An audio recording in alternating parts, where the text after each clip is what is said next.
Welcome. I'm Terry Ewell. I'm the bassoon and music theory professor here at Towson University. I'm also the former president of the International Double Reed Society, and in addition, I freelance in the Baltimore area. First, I'm going to address some issues for all quintet players in the fifth movement, Jousts on the Arc, and then I'll touch on a few issues for just the bassoonists.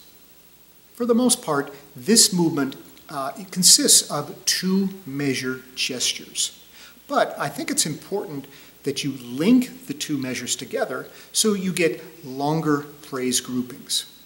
For instance, you might consider the first two measures to be the antecedent that then moves on to the second two measures, the consequent.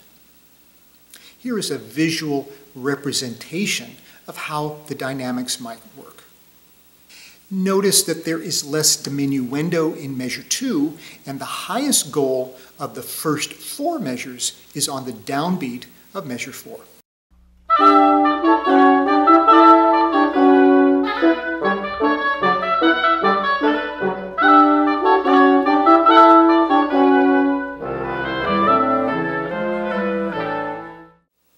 The dynamics present very important aspects of the form of this movement. For instance, in measure 9, the mezzo piano signals the start of the B section. This whole section is noticeably quieter than the opening section. In measure 15, we have a false recapitulation, a return to the opening that is not a true repetition. It's important that this remain at the quieter dynamic mezzo piano, so that when the true recapitulation or true return to the opening A section comes in measure 18, the audience clearly understands it's there. The movement is a miniature. It's sort of a little gem of an A-B-A form. Be sure to communicate this to your audience.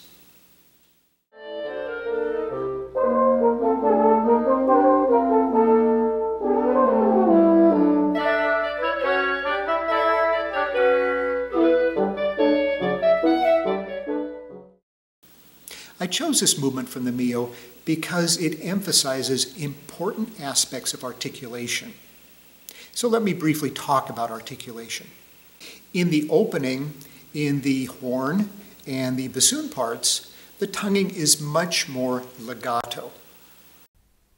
This is in contrast to the staccatissimo markings in measure 3 and the staccato markings in measure 11. The length of notes is determined by how long the tongue is off the reed.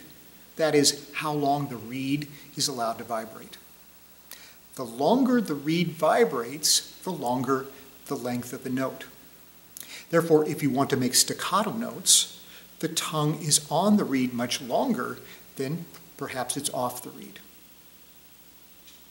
The quality of the articulation, that is the start and the stopping of notes, is determined by the speed of the tongue. A more rapid tongue movement for releasing the notes will create more articulation, more harshness to the start of the note. Less rapid articulation will create a more legato or more quiet release of the note. For instance, if you want to make more of a legato tonguing on the note, you use more of the L sound, la, la, la, la, la. If you want to make more of an explosive release, then it's more the tuck, more of a quick tongue movement. Now in the opening, I want to blend with the horn, and therefore I have to temper my releases. They have to be more of the L or slower release in order to blend with the horn. It's very easy on the bassoon to have very fast and quick releases and stops to the note. We need to match, however, the instruments we're playing with.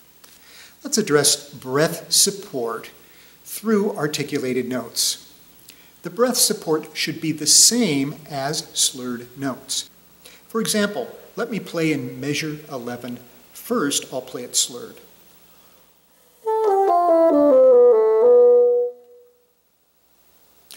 I think you can hear how I'm phrasing with the air. The air is pushing through the notes. Now, I want to keep the air the same, the embouchure the same. This time I will only change how long the tongue is on the reed here. I'll create some staccato notes.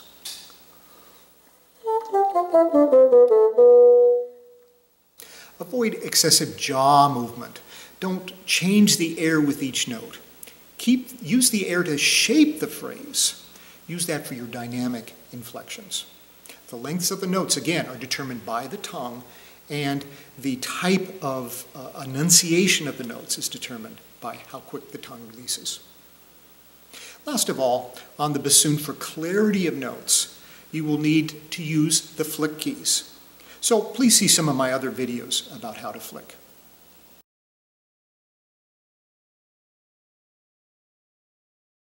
Thank you for viewing this video. If you want to know more information about Towson University, please visit our website. Thank you so much. Bye.